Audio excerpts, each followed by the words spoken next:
यार मेरे प्यारे बच्चों, आप सभी लोग कैसे हैं? आई होप आप लोग बहुत अच्छे होंगे, अपनी तैयारी अच्छी तरीके से कर रहे होंगे। ध्यान दीजिएगा सभी लोग, क्योंकि आज हम आपके सामने लेकर आ गए हैं बहुत ही इम्पोर्टेंट वीडियो और बहुत ही महत्वपूर्ण वीडियो के साथ आपके सामने यहाँ पर उपस्थित हैं। ध्यान दीजिएगा, यहाँ पर हम पढ़ने के वाले हैं रसायन विज्ञान का, जो आपके लिए मॉडल पेपर है मेरे प्यारे बच्चों। ये आपका मॉडल पेपर है, 2022 का मॉडल पेपर है ये, ठीक है ना। और 347 जीएल, ठीक है ना। सभी लोग एक बार अच्छी तरीके से देखने का प्रयास करेंगे और इसको सॉल्व करने का भी प्रयास करेंगे, ठीक है ना। तो इसमें भी आपको समय 3 घंटे 15 मिनट दिया जाएगा और पूर्णांक 70 नंबर का होगा, ठीक है ना। तो ध्यान दीजिएगा सभी लोग, एक बार अच्छी तरीके से सभी लोग क्या करेंगे मेरे प्यारे बच्चे, वीडियो को लाइक कर देंगे और चैनल को सब्सक्राइब कर लेंगे, ठीक है ना। और जितना ज़्यादा से ज़्यादा हो सके आप वीडियो को लाइक करिएगा, ज़रूर करिए, क्योंकि अगर आप लाइक करते हैं तो हमें भी ऐसा लगता है कि हमारे बच्चे हमें लाइक कर रहे हैं। तो आपको यहाँ से एकदम बेहतरीन तरीके से आपको अच्छी तरीके से समझाने में भी मज़ा आता है कि हाँ हमारे बच्चे लाइक कर रहे हैं, तो उनके लिए थोड़ी मेहनत की जाए कि वो लोग भी आगे बढ़ें, ठीक है ना। तो आप सभी को क्या करना है, वीडियो को लाइक कर देना है एक बार, ठीक है ना। चलिए ध्यान दीजिएगा सभी लोग, एक बार अच्छी तरीके से हम आपको बताना चाहेंगे कि यहाँ पर हम पढ़ने क्या वाले हैं, ठीक। तो समय 3 घंटे 15 मिनट आपको दिया जाएगा, पूर्णांक 70 नंबर का है। प्रारंभ के 15 मिनट परीक्षार्थियों को प्रश्न पत्र पढ़ने के लिए निर्धारित है। जो शुरू के 15 मिनट है आपको वो प्रश्न पत्र पढ़ने के लिए आपके निर्धारित है, ठीक है ना। फर्स्ट 15 मिनट्स और allotted for the candidates to read the questions paper, ठीक है ना। सभी प्रश्न आपके लिए करना अनिवार्य है, ठीक है ना। प्रत्येक प्रश्न के निर्धारित अंक उसके समक्ष दिए गए हैं, यानी कि जितने भी आपको क्वेश्चन करने हैं ना, उसके जो प्रश्न हैं उसके अंक समक्ष आपको दिए गए हैं, ठीक। गणनात्मक प्रश्नों में गणना के समस्त पद दीजिए। जो गणनात्मक प्रश्न है आपको उसमें गणना के समस्त पदों को आपको देना है, ठीक। और प्रश्नों में प्रासंगिक उत्तर दीजिए। मतलब कह रहा है कि प्रश्नों में आपको प्रासंगिक उत्तर देना है, मतलब जो भी पूछा जाए सिर्फ उसी का जवाब आपको देना है, ठीक। जहां आवश्यक हो रासायनिक समीकरण भी आपको देना है, कि आप ऐसा ना करिए रासायनिक समीकरण ही ना दीजिए, ठीक। तो ये रहा आपका पूरा पेपर, मतलब एक तरीके से आपको पूरा फार्मा बता दीजिए। अब आपको हम समझाते हैं कॉपी के बारे में थोड़ा, ठीक है ना। तो यहाँ पर आपके लिए कॉपी होगी, इसी तरीके से आपको कॉपी मिलने वाली है। तो यहाँ पर आपको केंद्र व्यवस्थापक की मुहर रहेगी, यहाँ पर केंद्र की मुहर रहेगी, ठीक। इंटरमीडिएट परीक्षा उत्तर प्रदेश की बात करेंगे, परीक्षार्थी उत्तर पुस्तिका किसी भाग में अपना नाम नहीं लिखेंगे। पहला निर्देश आपको यही दिया जाता है कि आपको किसी भी भाग में अपना नाम नहीं लिखना है, ठीक है ना।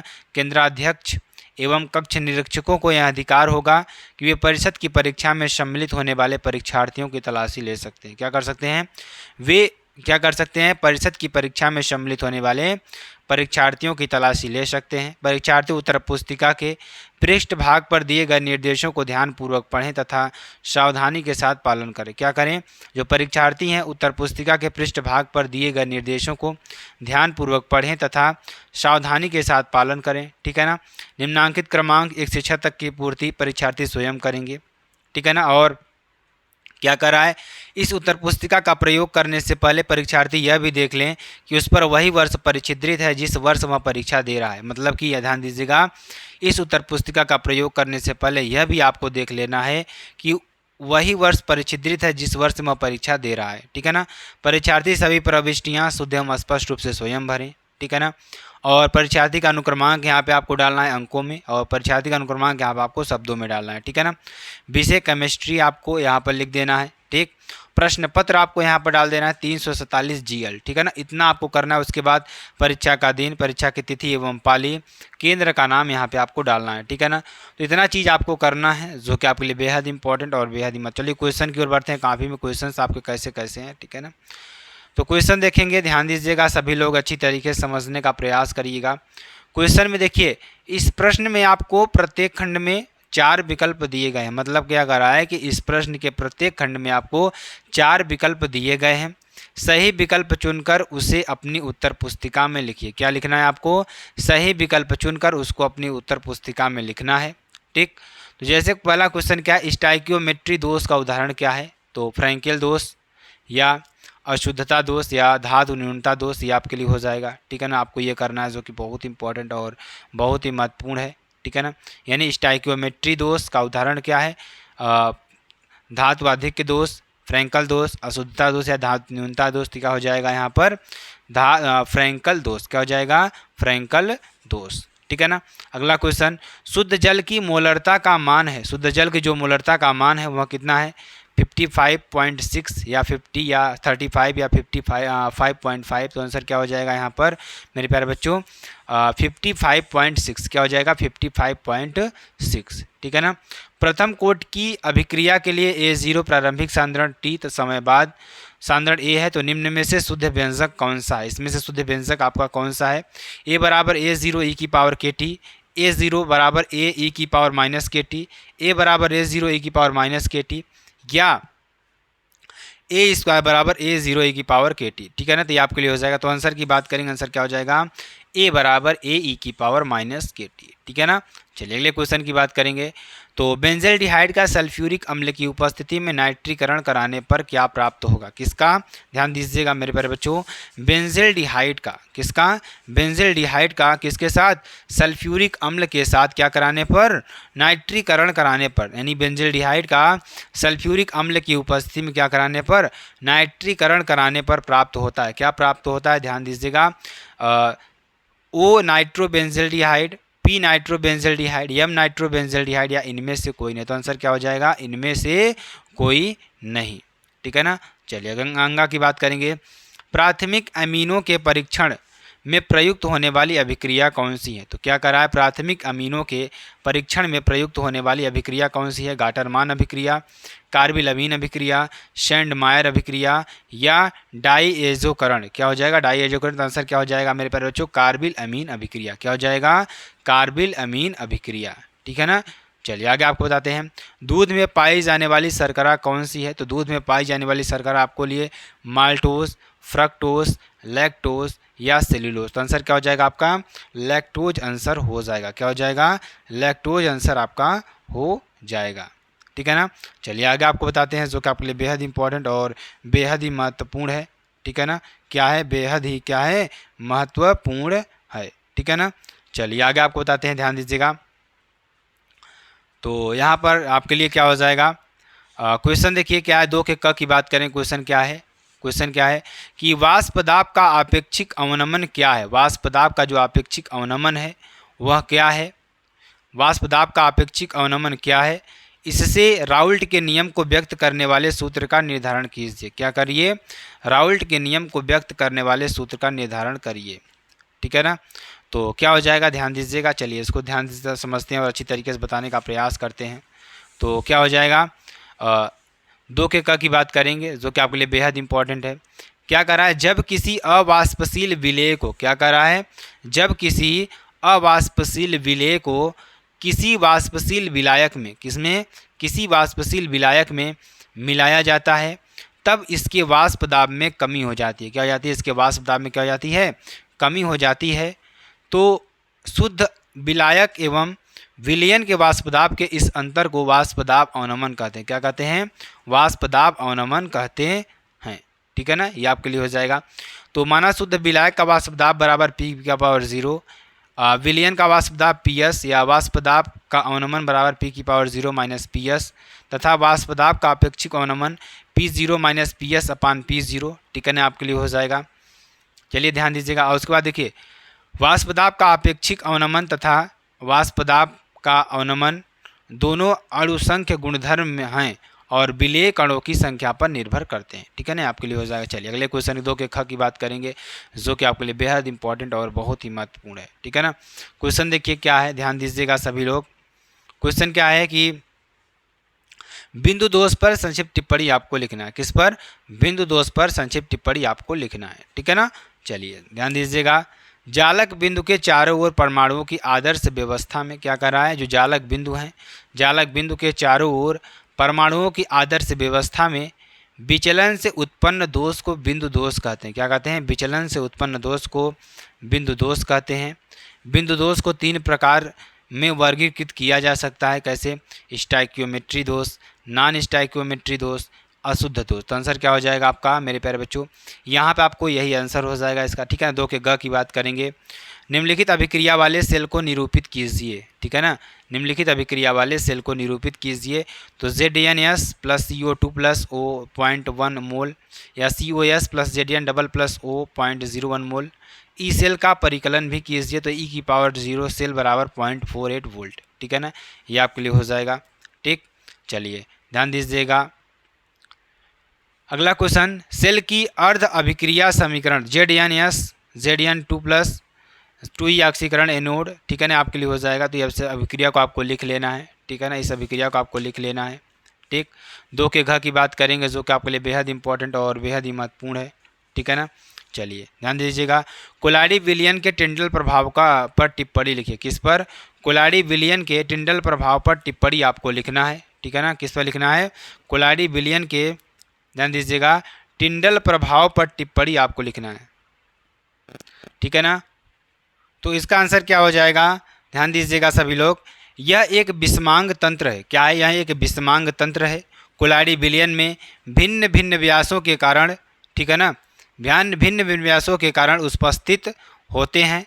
इस विलयन में विलेय के कणों का व्यास -4 से -7 सेंटीमीटर होता है और विलायक के कणों का व्यास -7 से -8 सेंटीमीटर होता है, जिन्हें अतिसूक्ष्मदर्शी द्वारा देखा जा सकता है। ठीक है ना, चलिए अगला क्वेश्चन ध्यान दीजिएगा। 3 के क की बात करें, क्वेश्चन क्या है कि आयनिक ठोस तथा धात्विक ठोस में अंतर स्पष्ट कीजिए। किसमें? आयनिक ठोस तथा धात्विक ठोस में अंतर स्पष्ट कीजिए। तो आयनिक ठोस और धात्विक ठोस में अंतर आपको स्पष्ट करना है। तो ध्यान दीजिएगा, इन ठोसों के अवयवी कण आयन होते हैं। इन ठोसों के जो अवयवी कण होते हैं क्या होते हैं? आयन होते हैं। ठोसों के अवयवी कण धनावेशित धातु आयन और मुक्त इलेक्ट्रॉन होते हैं। क्या होते हैं? कण धन आवेशित धन आयन और मुक्त इलेक्ट्रॉन होते हैं। ठीक है ना, चलिए अगला देखते हैं। इन ठोसों के गलनांक तथा क्वथनांक उच्च होते हैं।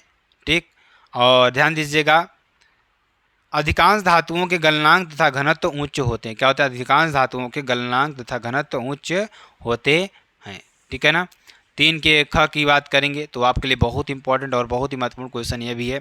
क्या करा है? N7, ध्यान दीजिएगा, क्वेश्चन देखिए एक बार आप सभी लोग कि NH3 की प्रकृति क्या है? ध्यान दीजिएगा, क का फर्स्ट नंबर है। तो क्या करा है? यद्यपि नाइट्रोजन क्या है? +5 ऑक्सीकरण अवस्था दर्शाता है। जो नाइट्रोजन है क्या है? +5 जो ध्यान दीजिएगा, यद्यपि नाइट्रोजन जो है +5 ऑक्सीकरण अवस्था दर्शाता है, परंतु यह पेंटाहेलाइड नहीं बनाता है। क्यों पेंटाहेलाइड नहीं बनाता है? क्यों? ठीक है ना, चलिए ध्यान दीजिएगा। तो N7 नाइट्रोजन है, +5 ऑक्सीकरण अवस्था है इसकी। E- विन्यास 1s2 2s2 2p3। ठीक है ना, यदि d ऑर्बिटल N में मौजूद नहीं है तो संयोजकता कोष को दबा नहीं पाएगा। ठीक, इसी कारण नाइट्रोजन का एल्डी पेंटाहेलाइड नहीं बनाता है। ठीक है ना, 3 के ख की दूसरे नंबर की बात करेंगे तो क्षारीयता directly proportional to EdZ, directly proportional to 1/EdZ। ठीक है ना, तो NH3 NH2 NaCH3 यहाँ पे आपका हो जाएगा इस तरीके से। ठीक है ना, चलिए चौथे नंबर क्वेश्चन की बात करेंगे। न्यूक्लिक अम्ल, क्या करा? न्यूक्लिक अम्ल क्या है? एक उदाहरण दीजिए। इनके जल अपघटन में क्या उत्पाद प्राप्त होता है, ये आपको बताना है। ठीक है ना, तो न्यूक्लिक अम्ल क्या है? एक उदाहरण आपको देना है। इनके जल अपघटन में क्या उत्पाद प्राप्त होता है, ये आपको बताना है। ठीक है ना, तो ध्यान दीजिएगा यहाँ पर। तो केंद्रीय धातु परमाणु अथवा क्या करा? केंद्रीय धातु परमाणु अथवा आयन से किसी एक निश्चित संख्या में आबंधित आयन अथवा अणु मिलकर एक उपसंयोजी, ठीक है ना, संता का निर्माण करते हैं। ठीक है ना, ये आपके लिए हो जाएगा। तो बहुत ही इंपॉर्टेंट है। उदाहरण तौर पर देखेंगे COCl3 NH3 एक उपयोजन संता है। ठीक, जिससे कोबाल्ट आयन 3 अमोनिया तथा 3 क्लोराइड आयनों से घिरा है। ठीक है ना, ये आपके लिए हो जाएगा। उपसंयोजन संख्या की बात करें, किसकी बात करेंगे? कोऑर्डिनेशन नंबर की बात करेंगे, उपसंयोजन संख्या की बात करेंगे। ठीक है ना, तो एक संकुलन में धातु आयन की उपसंयोजन संख्या Cn उससे आबंधित लिगेंडों के उन्दाता परमाणुओं की संख्या के बराबर होती है, जो सीधे एक धातु आयन से जुड़े होते हैं। उदाहरण तौर पर संकुल आयनों PtCl6 का होल स्क्वायर तथा NiNH3 का होल 4 की पावर 2 प्लस में Pt तथा Ni की उपस्थिति उपसंयोजनों संख्या क्रमशः उपसंयोजन संख्या जो है वो क्रमशः 6 और 4 है। क्या है? 6 और 4 है। ठीक है ना, चलिए 3 के घ की बात करेंगे जो कि आपके लिए बेहद इंपॉर्टेंट है। न्यूक्लिक अम्ल के पूर्ण जल अपघटन से 3 विभिन्न यौगिकों का मिश्रण प्राप्त होता है। क्या होता है? न्यूक्लिक अम्ल के पूर्ण जल अपघटन से 3 विभिन्न यौगिकों का मिश्रण प्राप्त होता है। पहला क्या है? चलिए क्वेश्चन देखिए, 3 के घ की बात करेंगे, ठीक है ना। तो क्या है कि न्यूक्लिक अम्ल क्या है, एक उदाहरण दीजिए। इनके जल अपघटन में क्या उत्पाद प्राप्त होता है, ये आपको बताना है, ठीक है ना। तो क्या होगा, ध्यान दीजिएगा, न्यूक्लिक अम्ल के पूर्ण जल अपघटन से 3 विभिन्न यौगिकों का निर्माण होता है या मिश्रण प्राप्त होता है। क्या होता है? न्यूक्लिक अम्ल के पूर्ण जल अपघटन से 3 विभिन्न यौगिकों का मिश्रण प्राप्त होता है। फास्फोरिक अम्ल, पेंटोस शर्करा, नाइट्रोजनी क्षारकी या विषम चक्रीय कार्बनिक यौगिक, ठीक है ना। तो इस नियम के अनुसार किसी विद्युत अपघट्ट की अनंत तनुता पर, क्या करा, इस नियम के अनुसार किसी विद्युत अपघट्ट की अनंत तनुता पर चालकता इसके धन आयनों तथा ऋण आयनों की मोलर चालकताओं के योग के बराबर होती है। क्या होती है? मोलर चालकताओं के योग के बराबर होती है यदि, क्या हो जाएगा, यदि प्रत्येक चालकता पद को विद्युत अपघट्ट सूत्र में उपस्थित संगत आयनों की संख्या में गुणा किया जाए, ठीक है ना। तो लैम्डा एम की पावर इनफाइनाइट HCl बराबर लैम्डा एम की power H plus infinite H plus plus lambda infinite Cl minus, ठीक है ना। यदि किसी दुर्बल विद्युत अपघट्ट की मोलर चालकता उसके वियोजन मात्रा पर निर्भर करता है। 4 के ख की बात करेंगे, ध्यान दीजिएगा सभी लोग।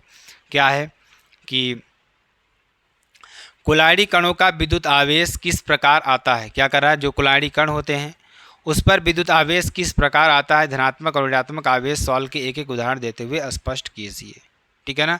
तो क्या हो जाएगा, कुलाड़ी विलयन में कुलाड़ी के जो कण होते हैं वो आवेश की उत्पत्ति के संबंध में कई विचारधाराएं समय समय पर प्रतिपादित की गई हैं।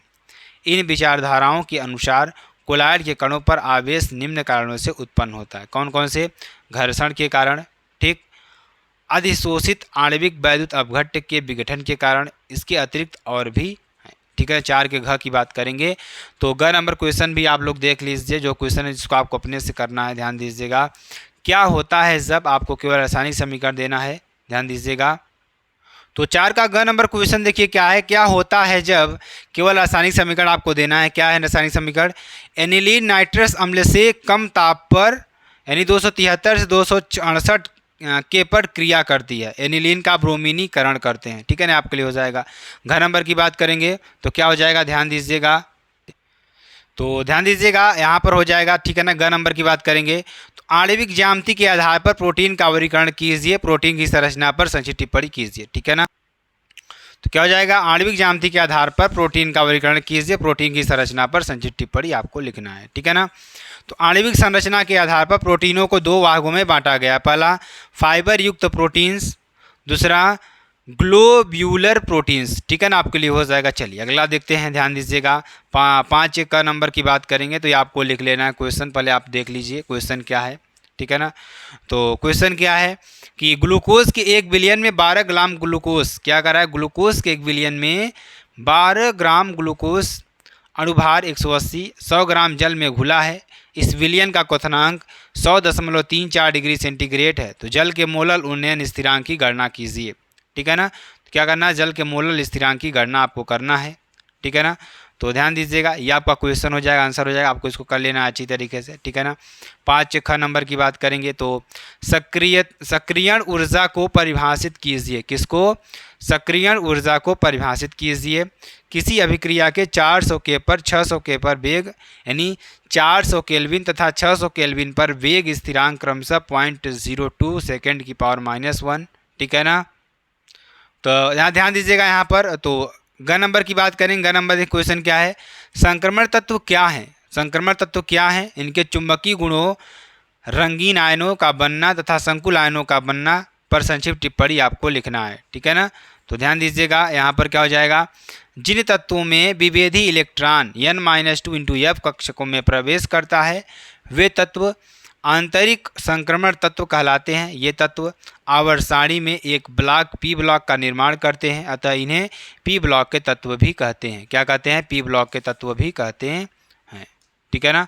चलिए ध्यान दीजिएगा, अगला क्वेश्चन क्या है, संक्रमण तत्व लिगेंड के साथ मिलकर अनेक प्रकार के जटिल यौगिकों का निर्माण करते हैं। जटिल यौगिक के निर्माण के समय संक्रमण तत्वों के परमाणु अथवा आयन ऋण आवेशित अथवा उदासीन अणुओं के साथ संयोग करके उप संयोजन बंध का निर्माण करते हैं। उप संयोजन बंध के निर्माण उदासीन अथवा ऋण आवेशित अणुओं के एकल इलेक्ट्रॉन युग्म वाला कक्षक संक्रमण तत्वों के परमाणुओं अथवा आयनों के खाली कक्षक से अतिव्यापन के द्वारा सिग्मा बंध का निर्माण करते हैं।